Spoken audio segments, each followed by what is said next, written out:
Welcome to the With You Rugby podcast, designed to give you an in-depth look at the United States Rugby Foundation, including our grant programs and recipients, fundraisers, events, and much more. Now let's get started. Hello, everyone. I'm Brian Vizard, president of the United States Rugby Foundation, and I want to welcome you to another of our With You Rugby podcast. As we get closer to our 2024 U.S. Rugby Hall of Fame induction ceremony presented by Major League Rugby, which will take place at the Mayflower Hotel in Washington, D.C. on Saturday, July 13th. We thought it'd be a great idea to get to know this year's Hall of Fame inductees and special award recipients just a little bit better. And today I have the pleasure of welcoming in a former player, coach, referee, founder, administrator, sponsor, tour organizer, Eagle supporter, and the 2024 U.S. Hall of Fame Lifetime Achievement Award recipient, Mr. Tom Pirelli. Welcome, Tom. Well, thank you, Brian. That was quite an introduction. I'm already tired. But Tom, where are we talking to you from today? Where are you? At your home? In Jupiter, Florida. Yes, home of the Jupiter Sharks high school rugby team. There you go. Yeah. So, Tom, as we do with everybody, tell us a little bit about your upbringing. Where'd you grow up? How big was your family? What sports did you play as a kid? Well, I probably moved around more than most. I was born in Milwaukee and have one sister, 2.5 years younger. Lived there till we were 5. Then my dad was hired by Hertz Rent-A-Car International Division, and we moved to Chicago. So I lived in Chicago from when I was 6 to 11, at which time it was 1959. And my father, being Italian, in fact, we're descended from the Pirelli Tire Company. My great-grandfather's brother was the founder. And my dad had forgotten all his Italian, but he relearned it, and we went and lived in Rome for 3 years. And so I lived there through the 1960 Olympics, which I got to go to on occasion. I saw a 100-meter dash, and I decided I was going to run track after watching that. But I went to Notre Dame International High School, which was done in English, fortunately. And there I played flag football and, of all things, boxing. The Brothers of the Holy Cross were real big on boxing. and I'll tell you, if there's one thing, and perhaps the only thing more tiring than sevens rugby tournaments, it's boxing. So that was my introduction to high-intensity sports. From there, we moved to Montreal, where I went to another Catholic school, Loyola High School, and the Jesuits love their sports. So I ended up playing football. I was defensive cornerback and offensive wide receiver on a city championship team because I had great teammates. I played basketball where I was terrible, but I didn't learn to skate in Italy. They don't have many ice skating rinks, and all the Canadians have been skating since they were 2 years old. So I couldn't play on our championship hockey team. And the only problem with basketball is I fouled out every game. I think they said I was overly aggressive on defense. And then I ran, in those days, Canada was still on the English system. I ran the 100-yard and the 220-yard dash. So that was that background. And from there, fortunately, I was accepted to Princeton University, and I moved to New Jersey. Tom, did you have a choice to go to other colleges, or was Princeton your number one choice all along? Well, I applied to Caltech and MIT, and my grades were such that I was accepted at both and Princeton. And Princeton had a smaller engineering department, which I liked, but world class. But the real reason I went to Princeton is Caltech and MIT didn't have football teams. And I thought I was going to be a football player until I discovered rugby. Well, how'd you get introduced to rugby at Princeton? How'd that happen? By accident. And remember, in those days, there was no rugby on TV, and there was no internet. There were no personal computers. We're talking about 1965 then, and So I hadn't even heard of rugby. And so I played freshman football. And then in the spring, I figured, well, what the hell? I got to play a sport. I've always done that. So I'll go out for lacrosse, whatever that is. Because I've never seen a lacrosse game either. But they said, hey, you run around a lot and you hit people. And I thought, perfect. So I'm on my way to lacrosse practice, and this is mid-February, and there's still ice and water on the ground. And there's these guys just playing whoever had the ball, they just kill them. And then run over him and rake them with their cleats. And I thought, wow, that looks like fun. And I was watching, and this guy gets hurt, and they drag him off to the sidelines by his ankles. And the person who appeared to be in charge, which turned out he was the captain, said, hey, you. I said, me? He said, yeah, get in here. And I said, I don't know what I'm doing. I don't know what sport this is. And he said, doesn't matter. He goes, just tackle whoever has the ball. And an hour and a half later, I was addicted to rugby for the rest of my life. Mm-hmm. Perfect. Now, you had great success, the rugby teams at Princeton did. You won the Ivy League title in 69, 71, and 73. What are some of your fondest memories from those championship years? Like we discussed, I don't remember much about the games other than we won, and I scored a crucial try against Dartmouth in one of them. But other than that, but what I do remember is what it took for us to get up there, because we just won the Eastern Championship the week before, and we used up all our travel funds, which the university gave us no money. It was a club. And we weren't allowed to have cars on campus. We had a couple guys with their dad's illegal car parked somewhere in town, but not enough to get 20 of us up to Brown. And all those matches, the first 5 years, were at Brown University. So we got one of our rugby alumni who lived in town to rent a U-Haul pickup truck. And we threw our dorm mattresses in the back, and we put 3 guys, including our captain who drove, in front, and the other 15 of us rode the most uncomfortable 6 hours in the back of a U-Haul truck up to Brown University. And then when we get there, which was, we had to leave on Friday, and it started early Saturday morning, their accommodations for all 7 other teams besides Brown was in their hockey rink on cots. And their hockey rink was about 40 degrees and no blankets. So those are the kind of things I remember. Winning the games, winning the championship. I remember that we did win, and my name's on the plaque with the rest of the guys, so I know I was there. But as far as memories of the details, I remember the trips and the parties. Yeah. Now, Tom, you also Princeton won the Washington Sevens tournament in 1968 with a special group of players. Tell me about that team and what made it so unique. Well, what was unique is when we said sevens, that's exactly how many players we had, because it was Thanksgiving break, and we hadn't planned on attending, but a team dropped out, and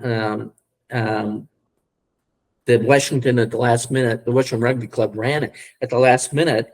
They invited us to come down, and this is like Tuesday of Thanksgiving weekend, and of course that week is off. And the thing is, the only ones on the rugby team that didn't go home were those of us who lived too far away and didn't have enough money to go home. So we had 5 players on campus, and we're thinking, first of all, what's sevens? None of us had ever seen a sevens match. We didn't know, is it like 4 in the scrum and 3 in the backs? And there's no video, there's no internet.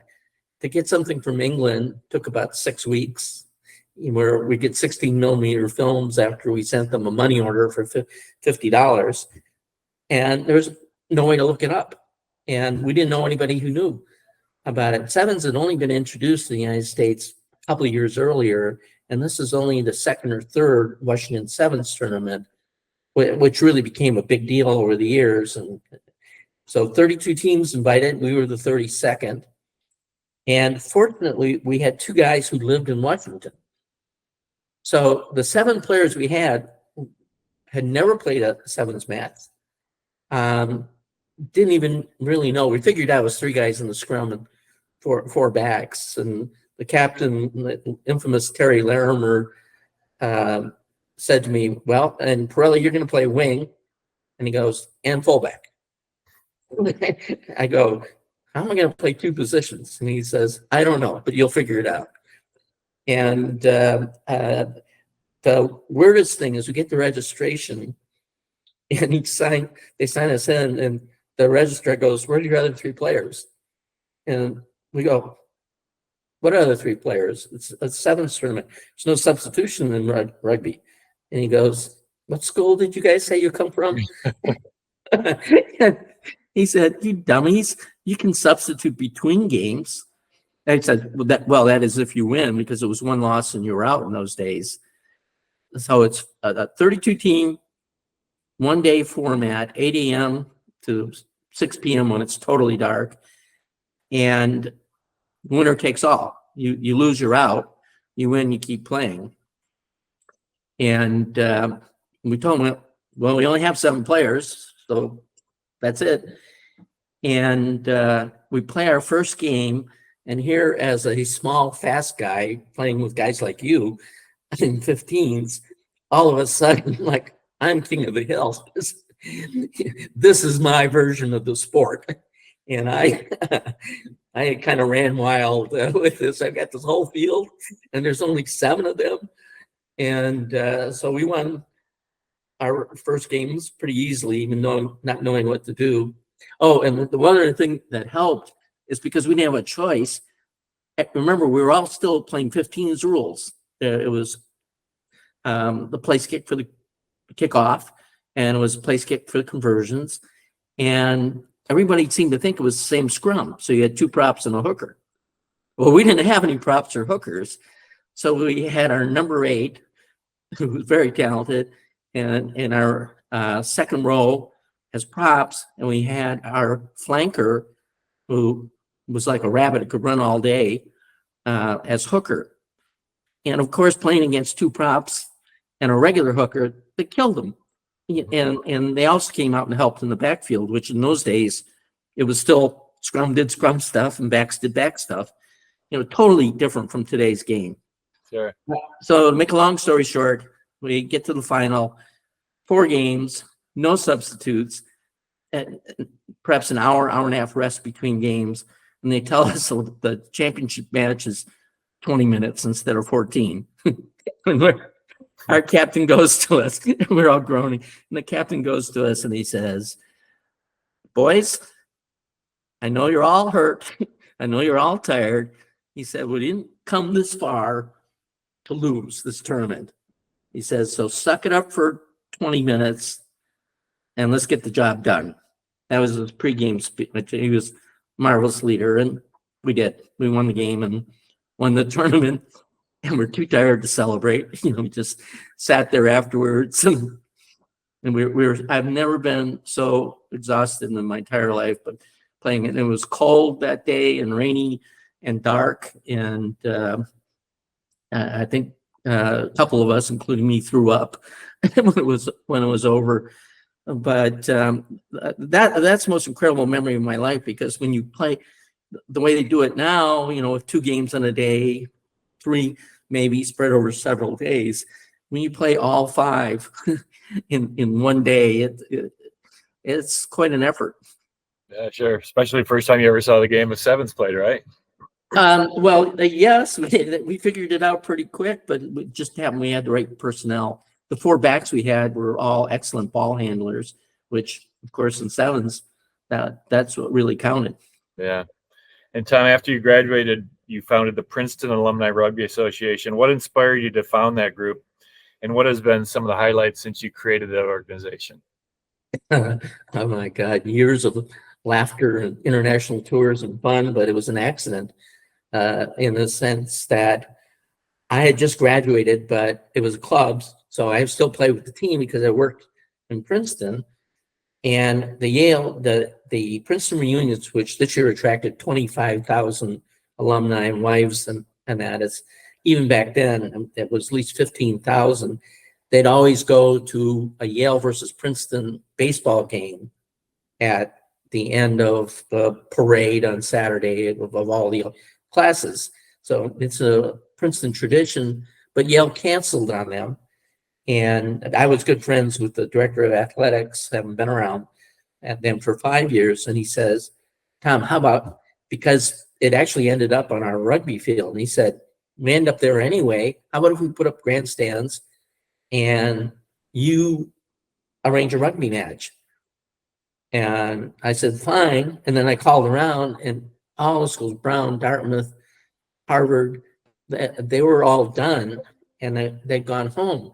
And I'm thinking, well, what team am I going to have to play? So I said, well, what about my teammates from the previous years who already graduated?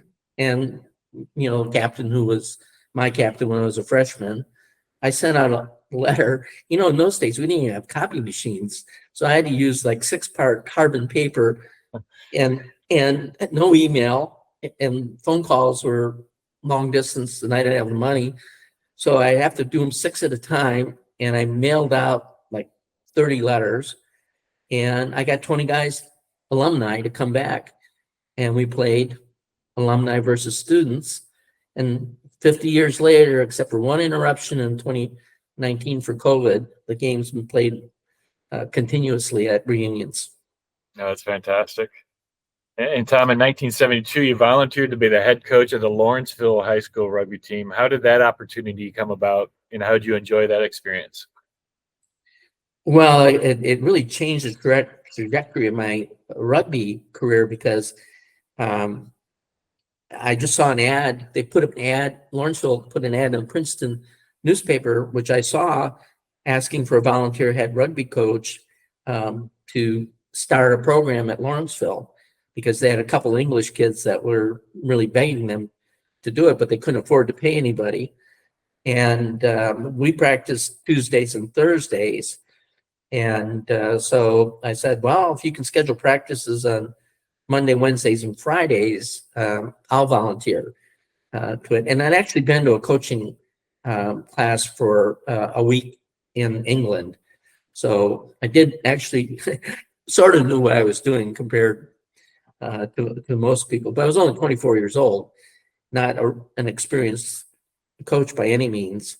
But I really hit it off with the kids. And we had 2 English kids who knew what they're doing, and about 18 rookies. And we had an 8-3 season that first year. We had one thing, I don't know if you've ever seen this. I've never seen it before or since. Well, there wasn't much sevens before, but so they had a high school sevens tournament in New Jersey. And in the semifinal match, every one of my 7 players scored exactly one try. Nobody scored 2, and all 7 of my starters scored 1. And I've never ever seen that again in rugby, but it's one of those. And we had the New Zealand coach, Fred Allen, there at the match. He was touring the United States, and he was there with me in the sidelines. And he goes to me, how did you arrange that? With the New Zealand accent. And I said, these kids have been incredible. I don't know, but I love them. Yeah, fantastic. And 2 years after that, you founded another program, the Princeton Athletic Club, became the team's first captain. What were some of the important moments from the early days of that team, and is it still around today? Well, coincidentally, they're celebrating their 50th anniversary this year on November 8th in Princeton, where it all started. So yes, they're very much around. In fact, they're taking 3 teams up to Lake Saranac, for the Lake Placid Can-Am tournament, which, God, I wish I could go and play again. So they're going strong. How I started is I got kicked off the Princeton team because at the end of the 1973 season, they said it's no longer professors and grad students and people in town on a team that's strictly undergraduate.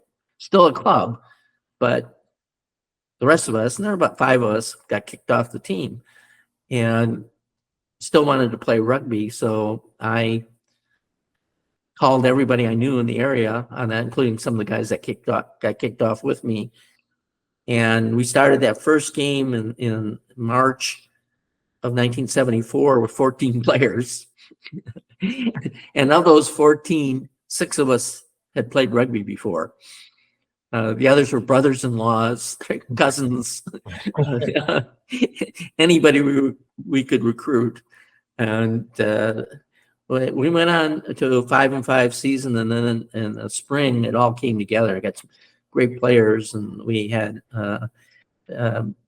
won 8 out of 10 games, and it was the most interesting group of human beings I've ever met. Fantastic. Unlike the Princeton undergraduates, where we all were sort of the same. I mean, we had dentists, auto mechanics, homeless people. We didn't leave them homeless for long, kind of adopted them. But I mean, it was an unbelievable experience to start that club and to see it still going strong now. And I went back. My job took me to Chicago next, but I went back and played many old boys games against the current team. Oh, that's great. And you mentioned Chicago. You moved to Chicago in 1976. Was that for work or rugby?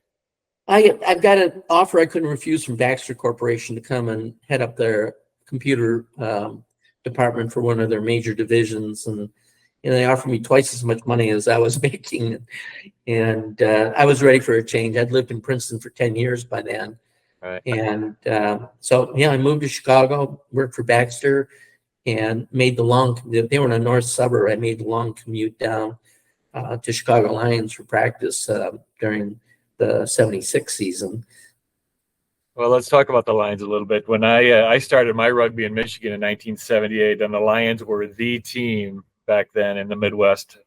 Those must have been some fun times for you, and there must have been a few legendary figures on those Lion teams back in those days. Well, at least one of them's in your Hall of Fame. But my God, it was a cast of characters. I really enjoyed it.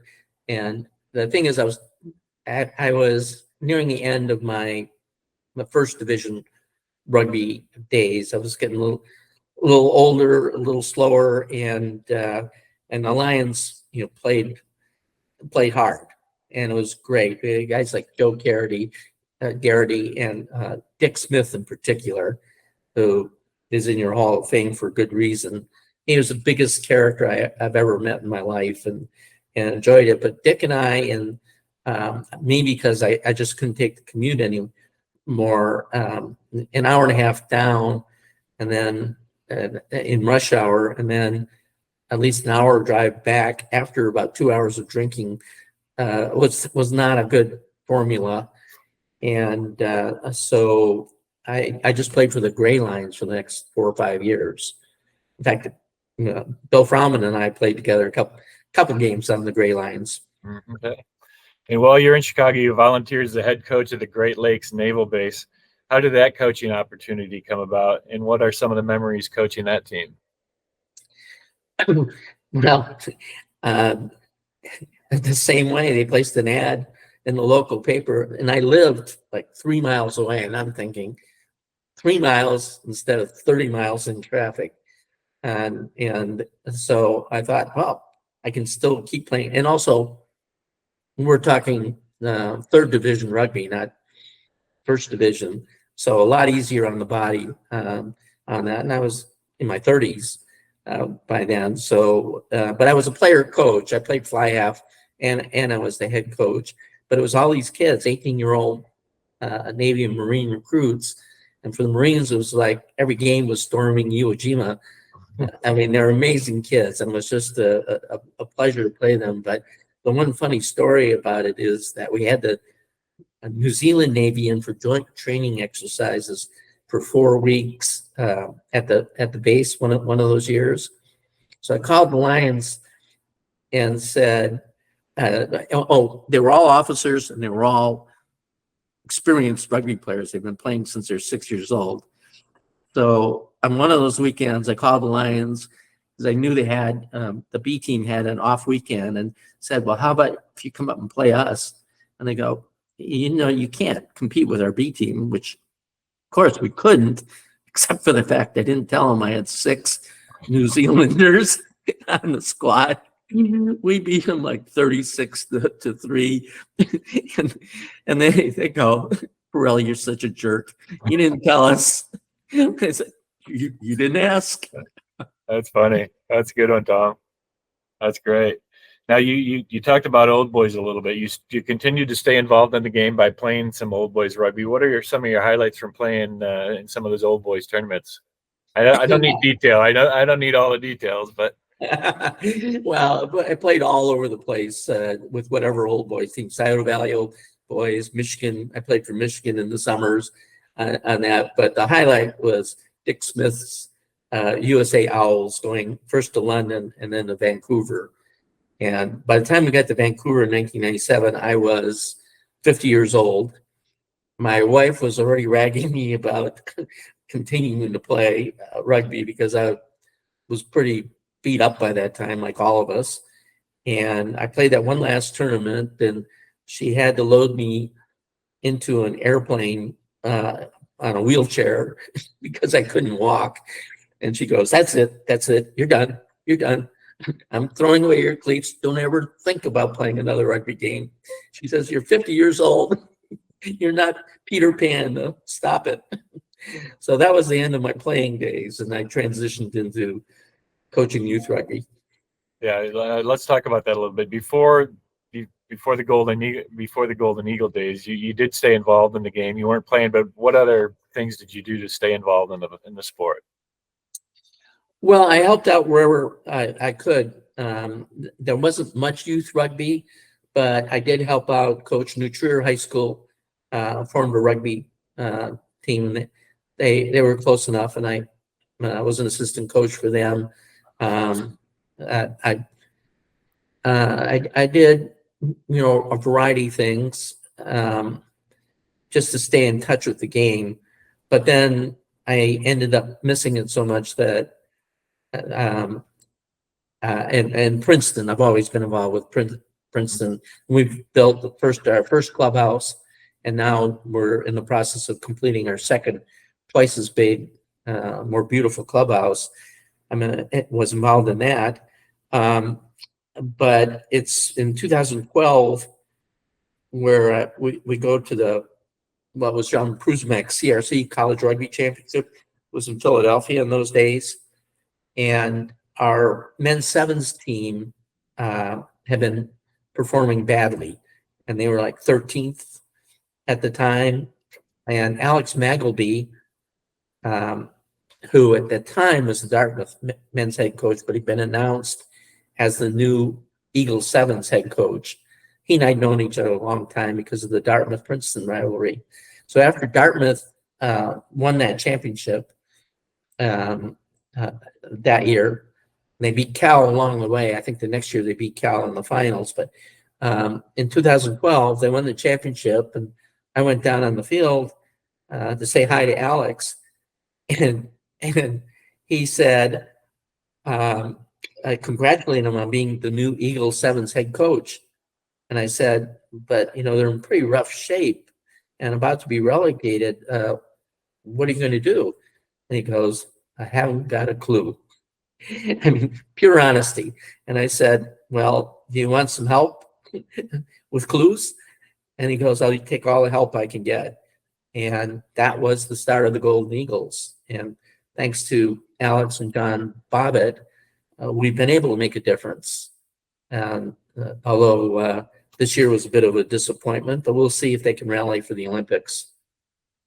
Yeah, what were some of the highlights of the Sevens program since the Golden Eagles provided their support? I mean, there's been many over the last 10 years or so. Well, a highlight, of course, was coming within one game of first place in Paris in 2018, and that we'd gone all the way from 13th and nearly relegated, and with a team of Matty Hughes and Perry Baker and Carlin Isles and Danny Barrett and a unique generation of players, which unfortunately we don't have that depth of talent right now, which is something, as you know, we're working on starting at a younger age. But the highlight was really, if we'd beaten Fiji in the gold medal match, we would have been number one in the world. And coming in a close second to Fiji, and our goal was to do it in 10 years, and it was 7 years. And we didn't quite get gold, but still getting up to second place, as vicious as that tournament competition is, that we all took a lot of pride in that. And you're providing sport. The Golden Eagles are also providing sport now to the women's program. Is that right? Well, one of the best decisions we ever made. And we talked about it in 2012, and we didn't have enough members and didn't have enough funds to support both teams. And frankly, the women's team had not yet recruited top talent in 2012. So I think we started 5 years later, hard to remember, 2017, and the women had improved considerably, but they were in dire financial straits. And the board of the Golden Eagles and then put a vote to the membership, and we said, look, this is rugby. Doesn't matter whether it's men or women. We're going to support them both equally, which there were some howls about that, but it carried, and it was the right decision. And in retrospect, it was a brilliant decision because the women have outperformed the men in the Olympics and in recent years in the HSBC. So, when we didn't get a chance to watch the men in Madrid, we could cheer for the women. Mm-hmm. And then, as you know, with the Prusmack committee, we picked Samantha Sullivan as the first Prusmack Award winner in 2019. And she's a superstar. She's been named on the, what is it called, the Dream Team for several tournaments already. And she's just in her fourth year. Yeah, she's fantastic. And Tom, another team you founded 3 years after helping form the Golden Eagles, you founded the Jupiter Sharks Rugby Club. You go from a group of older former players to a group of high school kids. What motivated you to create the Sharks? Well, I missed rugby, and in Florida, there's not much rugby, unfortunately, and still to this day, considering our population. But I went to 5 high schools that were within driving distance, and not a single one of them would support a rugby team because the fields are all busy. The football coaches have spring practice. They don't want to lose any of their players to rugby. Lacrosse gets the main field. The list went on, and there's no way. So I bought 5 acres of land, had it cleared, brought in 3 acres of sod, put in an irrigation system, and built my own damn rugby field. And we called it, and I recruited a couple South African ex-rugby players I know that went to Stellenbosch. At Stellenbosch University, that's the big rugby university in South Africa. So they were both top players at Stellenbosch, and said, hey guys, and one of them had a son who wanted to play rugby. Was no place for him to play. So I said, let's start recruiting from these 5 high schools, and we did. And one of the skinny little 14-year-old recruits that I met on day one was Lewis Gray. And I think what happened to Lewis Gray. First of all, he captained us to 4 years later. He was not so scrawny anymore, and he captained us to the Florida State Championship. And then he went to Navy, became captain there. And his senior year, which was the 2022-2023 season, they were 18-0, undefeated, and Lewis won the Rudy Schultz Award as the best college rugby player. So why did I do it? Gratification like that, you just can't buy that. Yeah, I met Lewis at the national championship game this year, Navy versus St. Mary's. He was there, and what a fine young man. We chatted for about 5 or 10 minutes. He has a lot of admiration for you, as you do for him, and it was nice meeting him. I made it a point to meet him. I asked him if he was going to be there. He said he was, so we hooked up, and just a really nice young man. No, that's great to hear. He's the best. I mean, I've coached hundreds of kids, but Lewis was the best I ever coached. He used to have the yips on kicking, where he just couldn't pull the trigger. He was an excellent kicker, and he had the yips on it. And having done some time as a kicker myself, I was able to help him there. I said, Lewis, you're just overthinking this. I said, put the ball down, take one look, and kick it. I said, all your preparation is pregame, the wind and all that. You do that, the angles, you do all that before the game. When it's in the game, they said, if you stand there and think about it too long, you're going to miss. And that happened when he was a senior playing for us, and he started making everything. And sure enough, you put it down in position, he'd kick it through, and he probably had an 80% conversion rate, whether it was from the sideline or an easier kick. Yeah. You mentioned Sammy Sullivan was the winner of our Prusmack Award, and you served on that committee under our umbrella to endow the Prusmack Award, presented annually to top male and female women's top male and female collegiate sevens players of the year. It's great to honor John Prusmack's legacy, isn't it? Definitely. I really liked John. I liked everything he did for it. I was one of his first customers for rugby balls back at Princeton, way back when. So we had a long history together. And what he did with the CRC was fantastic. And I personally don't think USA Rugby treated him the way he should have been treated. But we won't get into those things. Now, I know you're still involved in the game on a number of fronts. Where does your passion for the game lie now, and what do you see as the way forward for the game here in the U.S.? Now, you already know the answer to this question, but for your podcast people, I've been asked by your chairman, Bill Frauman, to work on a youth rugby initiative, which will provide free rugby balls and equipment and coaches to teach the PE teachers how to do touch and flag rugby in grade schools and middle schools, even starting with first grade.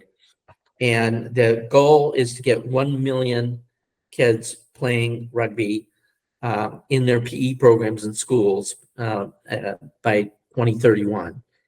And it's a doable goal because we have so many willing volunteers to help us do that. And the PE teachers get extra credit for introducing a new sport. It doesn't cost them anything, and they wear the kids out fast. And they're in San Diego with you, with Mikey Teo, Ryan Mattias, and Imagine Rugby, and the brilliance of CJ Hussman. They've created Imagine Rugby, which is what we're going to partner with, and create this youth rugby initiative and raise enough money to do it right. It's sort of a derivative of Nigel Melville's old rookie rugby, but Nigel never put the funding in place behind it, which we intend to do. And so I'm excited about that. And that's what I'm working on right now, because, rugby's been a lifelong habit. I'm not about to give up now. And you said rugby's been a lifelong habit of yours. Of all your rugby memories, is there one or two that stand above the rest?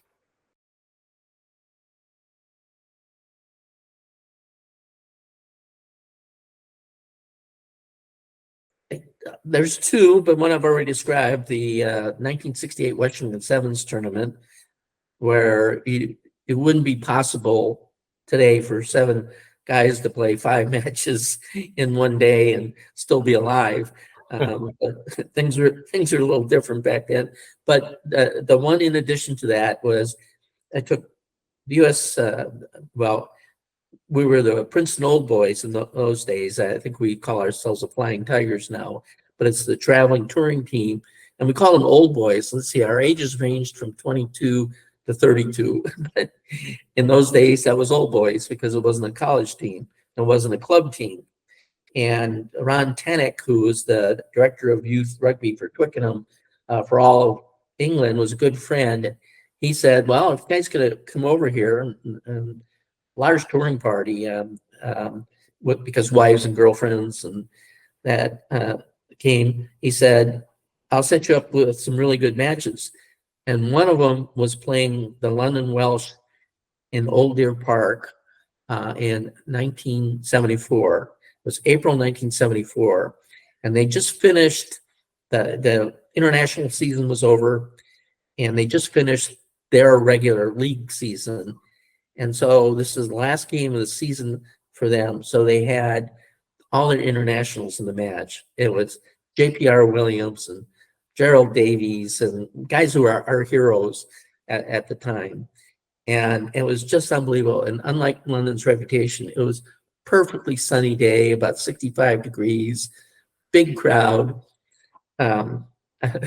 They taught us a few things about rugby. I think we lost 52-12.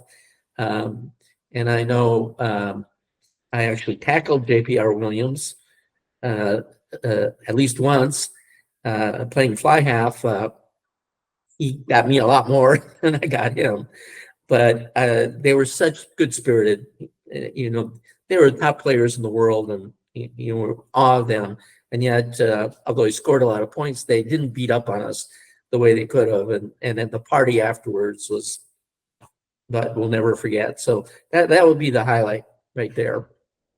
In Tom, for the past 60 years, you were a player, a high school coach, a college coach, club coach, referee, administrator, youth rugby sponsor, tour organizer, Eagle supporter.